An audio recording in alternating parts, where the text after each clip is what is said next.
পশ্চিমবঙ্গের বিধানসভা নির্বাচনের প্রচার প্রচারণার সব শেষ খবর জানবো। সেখান থেকে যুক্ত হচ্ছেন দীপক দেবনাথ।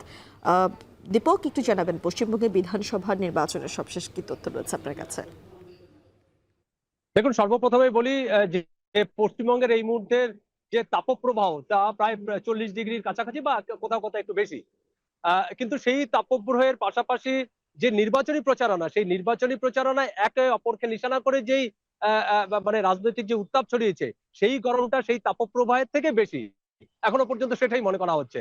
এবং যেটি আপনারা বলছিলেন যে নির্বাচনী প্রচারণায় গিয়ে এই মুখ্যমন্ত্রী মমতা ব্যানার্জিকে নিশানা করতে দেখা যাচ্ছে বিজেপি নেতাদের। সেক্ষেত্রে প্রধানমন্ত্রী নরেন্দ্র মোদী থেকে শুরু করে কেন্দ্রীয় স্বরাষ্ট্রমন্ত্রী অমিত শাহ থেকে তারা আবার উল্টো দিকে সেই বিজেপিকেই আবার পাল্টা নিশানা করতে দেখা গেছে এই মমতা ব্যানার্জিকে।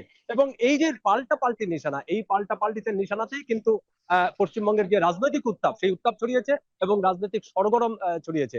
এবং আজকেই আমরা দেখলাম যে একটি মুখ্যমন্ত্রী একটি নির্বাচনী প্রচারণায় উপস্থিত ছিলেন, সেখান থেকে বিজেপিকে নিশানা করেন। এই প্রসঙ্গে একটি কথা বলে রাখি যে যেহেতু এই যে নির্বাচনের একটা সময় চলছে এবং এই নির্বাচনে কিন্তু অনুপ্রবেশ ইস্যু একটা বড় কারণ হয়ে দেখা দিতে পারে।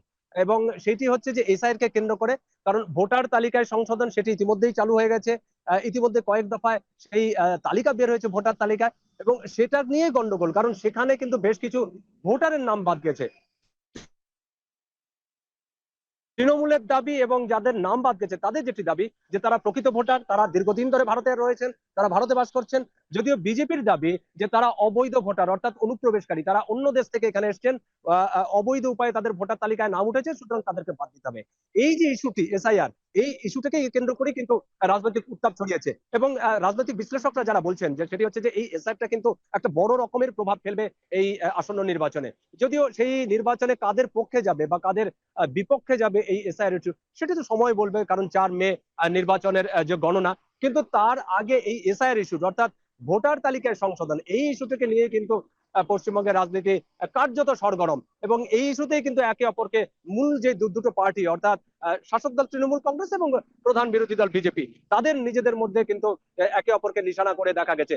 এবং এই অনুপ্রবেশ ইস্যুতে কেন্দ্র করেই কিন্তু আজকে পশ্চিমবঙ্গের মুখ্যমন্ত্রী মমতা ব্যানার্জিকে চূড়ান্ত নিশানা করতে দেখা গেছে এই বিজেপিকে। কারণ বিজেপি বারবারই করে বলে থাকে যে এই অনুপ্রবেশকারীরা হলো মমতার ভোট ব্যাংক। তাদের ভোট ব্যাংকের উপরে ভিত্তি করে কিন্তু মমতার জয় চলে আসছে কয়েক বছর ধরে, এবং গত 15 বছর ধরে ক্ষমতায় আছেন, এটি তাদের মূলত অভিযোগ। কিন্তু সেই বিজেপিকেই আজকে নিশানা করে মমতাকে বলতে শোনা গিয়েছে যে বিজেপি হচ্ছে দেশের সবচেয়ে বড় অনুপ্রবেশকারী, তারা আমেরিকা থেকে লোক আনছে, অন্য দেশ থেকে লোক আনছে, এরকম একটি চাঞ্চল্যকর অভিযোগ করেছেন। এবং মমতার এই অভিযোগের পরেই কিন্তু পশ্চিমবঙ্গের যে রাজ্য রাজনীতি, সেটাকে কিন্তু একটা আলোড়ন পড়ে গেছে। এখন তাকিয়ে দেখার যে আগামীকাল প্রধানমন্ত্রী নরেন্দ্র মোদী তিনি প্রচারণায় আসছেন। তিনি উত্তরবঙ্গের একটি জায়গা থেকে, অর্থাৎ কোচবিহার থেকে তিনি নির্বাচনী প্রচারণা শুরু করে দিয়েছেন। সেখানে একটি যে জনসভা, সেই জনসভা থাকবেন বিজেপি প্রার্থীদের সমর্থনে। সেই প্রচারণা থেকে প্রধানমন্ত্রী নরেন্দ্র মোদী কি বার্তা দেন, তৃণমূলকে কিভাবে নিশানা করেন, বা অন্যান্য যে সমস্ত বিরোধী দল আছে তাকে কিভাবে অ্যাটাক করেন, তাকে কিভাবে মোকাবিলা করেন, এটাই এখন দেখার। এবং সেই দিকেই কিন্তু তাকিয়ে রয়েছে রাজ্যের যে রাজ্য রাজনীতি এবং যারা পলিটিক্যাল পার্টিগুলো আছে অন্যান্য, তারাও তাকিয়ে রয়েছেন। এবং আরেকটি ইস্যু এখানে আসছে, সেটি হচ্ছে দুর্নীতি। কারণ দুর্নীতি ইস্যুতেও কিন্তু এই রাজ্যের একটা বড় প্রভাব ফেলতে পারে, যেটা বিশেষজ্ঞরা বলছেন। কারণ তৃণমূলের যে গত 15 বছরের যে রাজনৈতিক ইতিহাস, বা এই যে সরকারে থাকার যে ইতিহাস, সেই 15 বছরে কিন্তু ব্যাপক দুর্নীতির অভিযোগ উঠেছে। বেশ কয়েকজন মন্ত্রী গ্রেপ্তার হয়েছেন, তারা জেলে গেছেন, যদিও তারা জামিনে ছাড়া পেয়েছেন। এই এই যে ইস্যু, এই দুর্নীতির ইস্যু, এই দুর্নীতির ইস্যু করে ইস্যুটিকে প্রচারণার হাতিয়ার করেছে কিন্তু বিজেপি। এবং তারা নির্বিচারে তারা কি বলবো, মানে যে রাজ্যের যে শাসক দল তাকে নিশানা করেছিলেন। এবং যদিও তৃণমূলের পক্ষ থেকে আবার পাল্টা তাকে নিশানা করা হচ্ছে যে তৃণমূল চোর নয়, তৃণমূলকে তারা চোর বলছে, কিন্তু বড় চোর আসলে বিজেপি, বড় চোর আসলে এই কেন্দ্রীয় যে মন্ত্রীরা আছে তাদের যে দল, সেই দল। সুতরাং সব মিলিয়ে নির্বাচনী যেই বা নির্বাচনের যে আবহাওয়া, সেটি কিন্তু একদম উত্তপ্ত। যেটা বলছিলাম যে তাপপ্রবাহ এই মুহূর্তে 40 থেকে 41 ডিগ্রি। কিন্তু তার থেকেও বেশি উত্তপ্ত কিন্তু এই রাজনৈতিক যে আবহাওয়া সেটি।